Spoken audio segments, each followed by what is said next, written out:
Hello बच्चों, जैसा कि आप देख रहे हो सम इम्पॉर्टेंट वेक्टर्स की हम बात कर रहे हैं। यहाँ पर कुछ इम्पॉर्टेंट वेक्टर्स मैंने दिखाए हुए हैं। सबसे पहला आप देखेंगे यूनिट वेक्टर, सेकंड है इक्वल वेक्टर्स, फिर है आपका नेगेटिव वेक्टर, फोर्थ कोइनिशियल वेक्टर्स, फिर fifth collinear vectors, next coplanar vectors और फिर है पोजीशन एंड डिस्प्लेसमेंट वेक्टर्स। तो बारी बारी से इसके बारे में हम डिस्कस करने वाले हैं, राइट।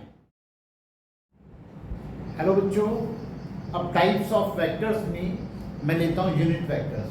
देखिए, जो आपका ये यूनिट वेक्टर है, unit vector having unit magnitude is called unit vector. लिख देता हूँ इसको, A vector having unit magnitude, unit magnitude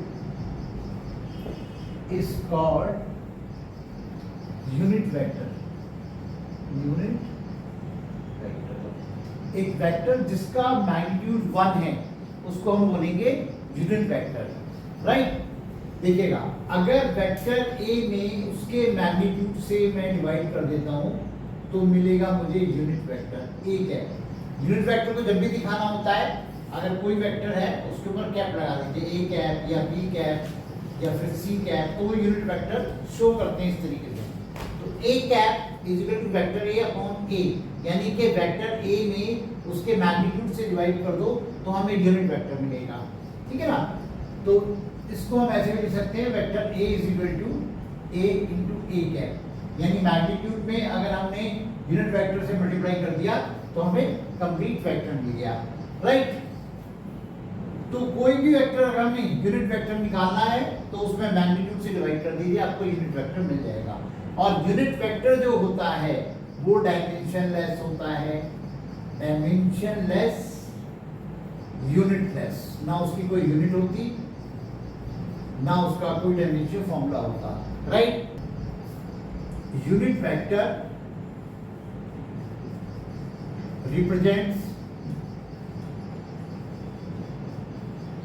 direction only, ये केवल डायरेक्शन देने का काम करता है, राइट।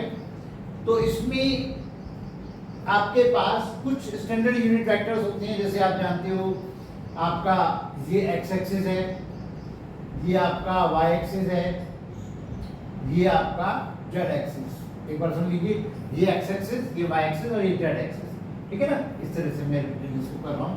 तो इसमें जो यूनिट वेक्टर्स स्टैंडर्ड होते हैं, ये आपका आई कैप हुआ, यानी unit vector along X axis, ये आपका अलोंग वाई एक्सिस होगा जे कैप, और ये आपका होगा के cap, unit vector along Z axis. ये आपको स्टैंडर्ड ध्यान रखने हैं। यहां मैं नोट भी कर देता हूं, I cap unit vector along X axis, और जे कैप आपका unit vector along Y axis, K cap unit vector along Z axis, unit vector along Z axis, ठीक है। तो यूनिट वेक्टर का एक बेनिफिट ये भी है कि किसी भी वेक्टर को हम आई जे के की फॉर्म में लिख सकते हैं। यहां मैं दिखा देता हूं किस तरीके से। आपने कोई भी वेक्टर है और वेक्टर ए को आपने उसके कंपोनेंट में ब्रेक कर लिया, कंपोनेंट्स में कोई भी वेक्टर ए है, आपने उसके कंपोनेंट्स में ब्रेक कर लिया, ए एक्स, ए वाई, ए जेड, राइट। तो यहां पे जो ए एक्स है,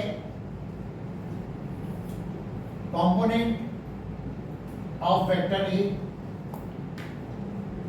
component of vector A along x axis, right. तो इसको मैं इस फॉर्मूले के हिसाब से, इस फॉर्मूले के साथ में के अकॉर्डिंगली कैसे लिखूंगा, ये मेरे पास हो जाएगा ax इंटू आई कैप। कैसे लिखा मैंने, मैग्नीट्यूड इंटू यूनिट वेक्टर, ये ax मैग्नीट्यूड हो गया इंटू यूनिट वेक्टर। इसी तरीके से ay हो जाएगा मेरा component of vector along y axis, ये मेरा लिखा जाएगा ay j कैप, राइट। और इसी तरीके से मेरे पास वेक्टर az हो जाएगा, ये आपका az k कैप, राइट। ये आपका ax i कैप, ये आपका ay j कैप और ये आपका az k कैप। तो ये मेरे पास जो यहाँ पे ये वेक्टर बन जाता है, यानी कि वेक्टर a मेरे पास हो जाएगा बच्चों ax i cap plus ay j cap plus az k cap. ये वेक्टर a इस तरीके से मैं लिख सकता हूँ in terms of I j k, I cap unit vector along x axis, j cap unit vector along y axis, k cap unit vector along z axis, right. कोई भी वेक्टर मैं ले सकता हूँ, सपोज कीजिए मैंने वेक्टर b लिया, ये मेरा बन गया bx i cap plus by j cap plus bz k cap। कोई भी मैं इसी तरीके से i j k में ब्रेक कर सकता हूँ। मैंने वेक्टर r ले लिया, इसको लिखा मैंने x i cap plus y j cap plus z k cap. इस तरीके से मैं किसी भी वेक्टर को i j k की फॉर्म में लिख देता हूँ, लिख सकता हूँ। एक इंपॉर्टेंट बात अभी ध्यान रखिएगा कि अगर मुझे मैग्नीट्यूड निकालना है, जैसे मेरे पास ये वेक्टर a दिया हुआ है, ये वेक्टर a दिया हुआ है, ये वेक्टर a दिया हुआ है, और अगर मुझे इसका मैग्नीट्यूड निकालना है, यानी कि ये निकालना है, दैट मींस ये निकालना है, उसको मैं लिख देता हूँ मैग्नीट्यूड ऑफ वेक्टर a निकालना है, राइट। तो मैं यूज करूंगा इसको ax square plus ay square plus az square. इसको आगे मैं दिखा भी दूंगा ये फॉर्मूला किस तरीके से है, राइट। तो इस फॉर्मूले की हेल्प से आप मैग्नीट्यूड निकाल सकते हैं। तो वेक्टर a में अगर उसके मैग्नीट्यूड से डिवाइड कर दें तो हमारा यूनिट वेक्टर आ जाएगा। ये बात आपको ध्यान रखनी है। एक एग्जांपल लेकर के मैं आपको और ज्यादा क्लियर कर देता हूँ। फॉर एग्जांपल आपके पास वेक्टर a दिया हुआ है i cap minus 2j cap plus 3k cap, right. तो सबसे पहले मैं इसका मैग्नीट्यूड निकालूंगा। तो मैग्नीट्यूड निकालने के लिए मेरे पास तरीका है, चाहे ये लिख लीजिए चाहे ये लिख लीजिए। तो ये आपका हो जाएगा, इस फॉर्मूले को मैं यूज करूंगा, देखिएगा 1 square plus minus 2 square plus 3, ठीक है ना। यहाँ पे ax की वैल्यू 1 है, यहाँ पे ay की वैल्यू -2 है और यहाँ पे az की वैल्यू 3 है। तो ये मेरे पास क्या हो जाता है बच्चों, ये मेरे पास हो जाएगा 1 प्लस 4 प्लस 9, तो √14 आ गया मेरे पास, क्लियर। तो अब मुझे क्या निकालना है, सपोज करो मुझे निकालना है यहाँ पे a कैप यानी यूनिट वेक्टर मुझे निकालना है। तो मैं करूँगा वेक्टर a अपॉन a, यानी उसके मैग्नीट्यूड से मैं डिवाइड कर दूंगा। तो ये मेरे पास हो गया i cap minus 2j cap plus 3k cap upon √14। तो ये मेरे पास यूनिट वेक्टर आ गया। वेक्टर a का जो डायमेंशनलेस है, यूनिटलेस है, उसका एक ही काम होता है, केवल डायरेक्शन प्रोवाइड करना, डायरेक्शन देना, ठीक है ना।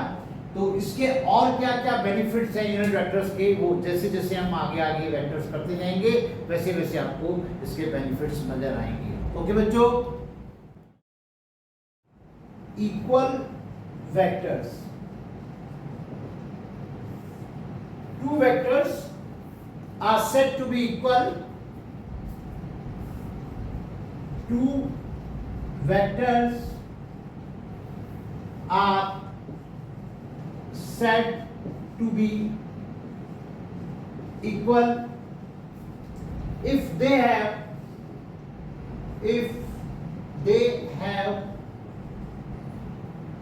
equal magnitude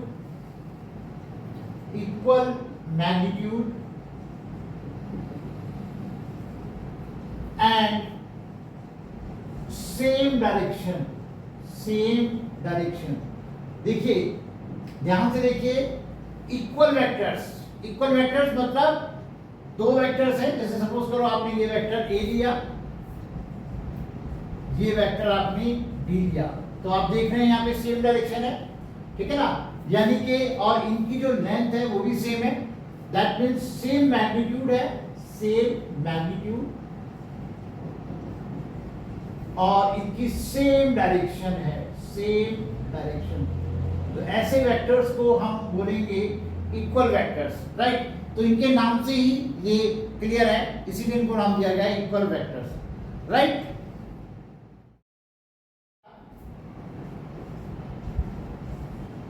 negative vector, negative vector का क्या मतलब है? Vector having a vector having same magnitude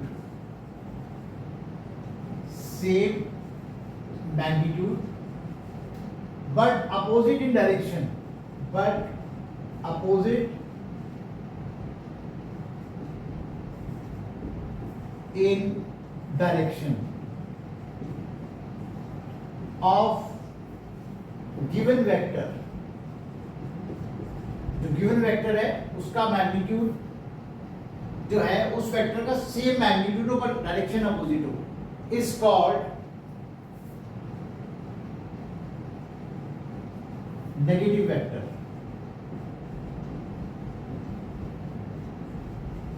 यानी कि अगर आपने कोई वेक्टर बनाया है, सपोज करो कोई वेक्टर आपने ए बनाया है, ओके, सेम मैग्नीट्यूड का आपने अपोजिट बना लिया, ये आपका नेगेटिव वेक्टर हो जाएगा। कोई भी आप बना सकते हो, जैसे सपोज करो आपने ये वेक्टर बी बनाया तो इसका नेगेटिव वेक्टर ये हो जाएगा, same magnitude but opposite in direction. ध्यान रहे, सेम मैग्नीट्यूड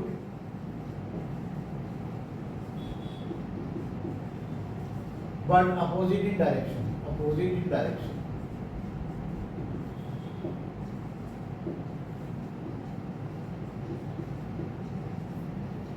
इनके नाम से ही अपने आप में क्लियर हो जाता है, राइट। नेक्स्ट टॉपिक लेता हूं मैं।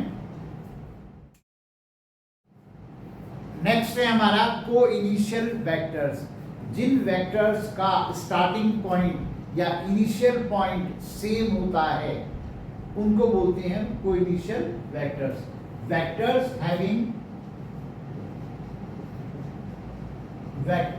हैविंग सेम इनिशियल पॉइंट या फिर common point, vectors having same initial point are called coinitial vectors. को इनिशियल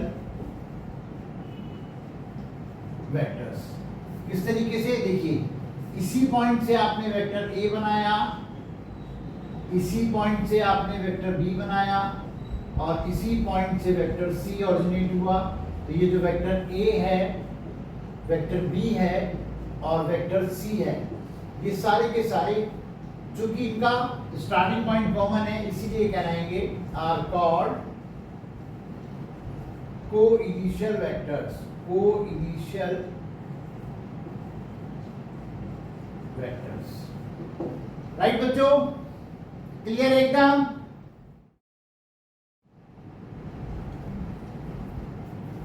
नेक्स्ट है आपका collinear vectors.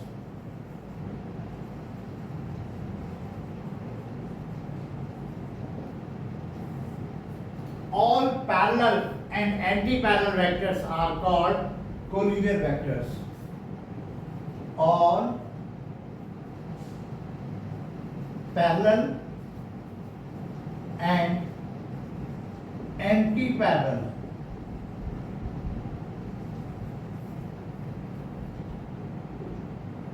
vectors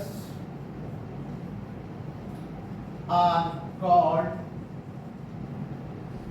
collinear vectors.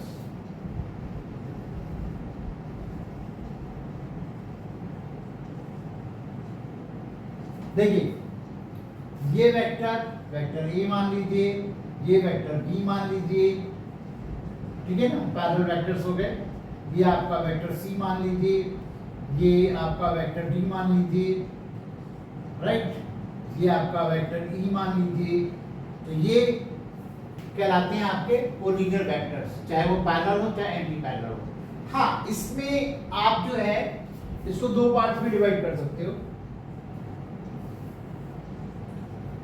जो सेम डायरेक्शन में है वो कहलाएंगे पैरेलल वेक्टर्स,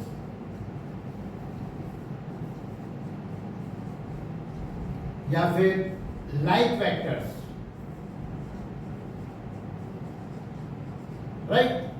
और जो अपोजिट डायरेक्शन में है वो कहलाएंगे एंटी पैरेलल वेक्टर्स और अनलाइक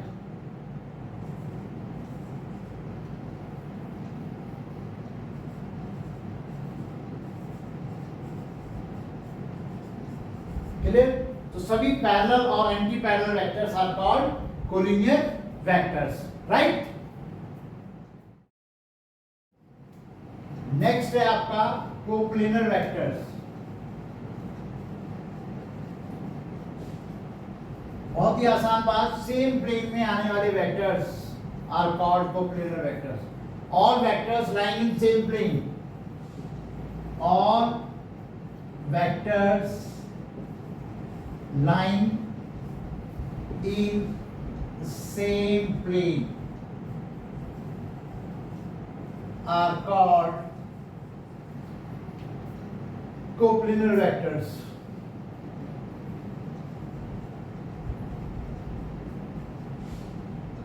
यानी अभी तक बोर्ड पे जितने भी आपने वेक्टर्स बनाए थे कैसे भी, राइट, वो सारे के सारे जो हैं कोप्लेनर वेक्टर्स थे, राइट। ये जितने भी आपके बन रहे हैं एक ही प्लेन में, एक ही बोर्ड प्लेन में बन रहे हैं, राइट, कैसे भी बने, ये सारे के सारे आपके जो हैं वो कोप्लेनर वेक्टर्स हैं, सारे के सारे। ये all vectors are coplanar vectors. All vectors lying in same plane, एक ही प्लेन में आ रहे हैं, इन सभी वेक्टर्स को हम कोप्लेनर वेक्टर्स बोलेंगे, राइट। ओके बच्चों, अब हम बात करेंगे पोजीशन एंड डिस्प्लेसमेंट वेक्टर्स। ये देखिएगा, ये आपका पोजीशन एंड डिस्प्लेसमेंट वेक्टर्स।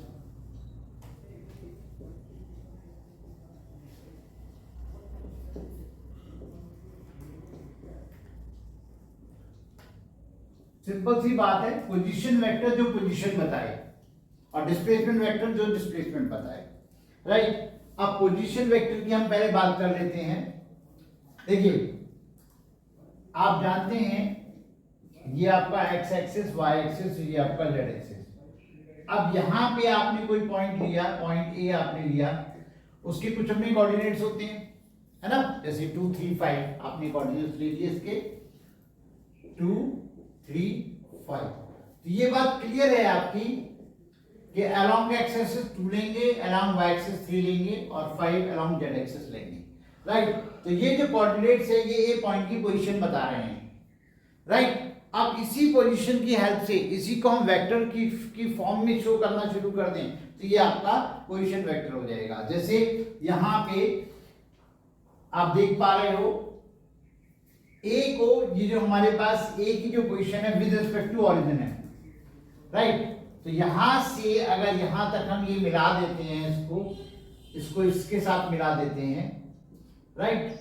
तो ये जो हमारे पास वेक्टर ओ ए है, वेक्टर ओ ए, ये हमारे पास हो जाएगा 2i cap plus 3j cap plus 5k cap, right. मैं एग्जांपल की हेल्प से आपको समझाने की कोशिश कर रहा हूं। या कोई दूसरा पॉइंट हमारे पास होगा, सपोज करो ये पॉइंट है, आप इसको इससे मिला दीजिए, बी पॉइंट था, ठीक है ना। तो यहाँ पे कुछ कोऑर्डिनेट्स यहाँ पे होंगे, कुछ भी हो सकते हैं यहाँ पर, जैसे मैं ले लेता हूँ इसको 3 4 5 ऐसे मैंने ले लिया। तो यहाँ पे जो वेक्टर ओबी होगा जो कि बी पॉइंट की पोजीशन बता रहा है विद रिस्पेक्ट टू ऑरिजिन, ये आपका हो जाएगा 3i cap plus 4j cap plus 5k cap. तो ये वेक्टर क्या काम कर रहा है, ए पॉइंट की पोजीशन बता रहा है, इसके कोऑर्डिनेट्स क्या है 2 3 5। ये वेक्टर क्या काम कर रहा है, ये बी पॉइंट की पोजीशन बता रहा है, बी पॉइंट के कोऑर्डिनेट्स क्या है 3 4 5। समझना कितना इजी हो जाता है इस एग्जांपल से, आप ये देखिएगा। तो कुल मिलाकर के जो पोजीशन बताए, जो वेक्टर पोजीशन बताए उसे पोजीशन वेक्टर बोलते हैं।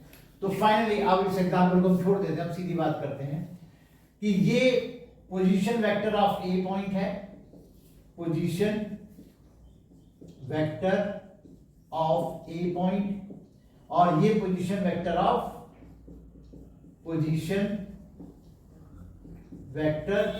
ऑफ बी पॉइंट है।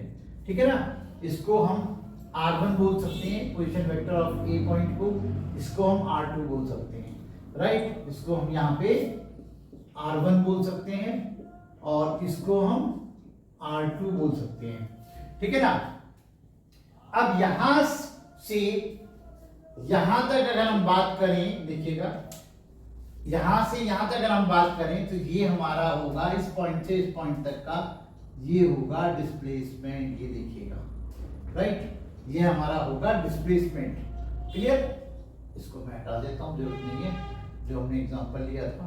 ओके, ये हमारा जो है, ये जो वेक्टर ए बी है, ये इस पॉइंट से इस पॉइंट तक के बीच की शॉर्टर डिस्टेंस है, shorter distance is called displacement. तो यहां हमारे पास जो वेक्टर ए बी है, ये आपको डिस्प्लेसमेंट वेक्टर दिखाई दे रहा है, ये डिस्प्लेसमेंट बता रहा है ए और बी के बीच में। तो यहां पे मैं लिख देता हूं vector A B is equal to displacement vector, displacement vector, right. तो अब यहां पे आप देखिएगा, अगर मैं ट्रायंगल लॉ लगाता हूं तो OA plus AB is equal to OB होगा। ये तो हमारा ट्रायंगल लॉ है। तो according to triangle law, according to triangle law, ये हमारे पास हो जाएगा वेक्टर OA। ट्रायंगल लॉ भूले तो नहीं है, दो वेक्टर्स को अगर ट्रायंगल की दो साइड से रिप्रेजेंट करें तो तीसरी वाली साइड रिजल्टेंट बताती है vector OA plus vector AB is equal to vector OB।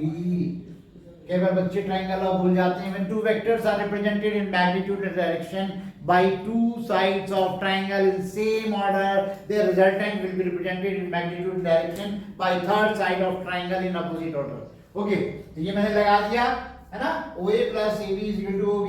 तो ये मेरे पास आ गया vector AB is equal to vector OB minus vector OA। तो वेक्टर OB क्या है मेरा R2, वेक्टर OA क्या है R1, और AB का मतलब है A से B की तरफ, यानी 1 से 2 की तरफ, इसको लिखेंगे हम R12। ठीक है ना। और ये कई बार फॉर्मूला यूज होता है, क्लियर, ये आपको ध्यान रखना है। ओके, तो कितना इजी टॉपिक है, बहुत कॉम्प्लिकेटेड वे में नहीं सोचना है। जो पोजीशन बताए वो पोजीशन वेक्टर, और जो डिस्प्लेसमेंट बताए वो डिस्प्लेसमेंट वेक्टर। क्लियर। ओके बच्चों।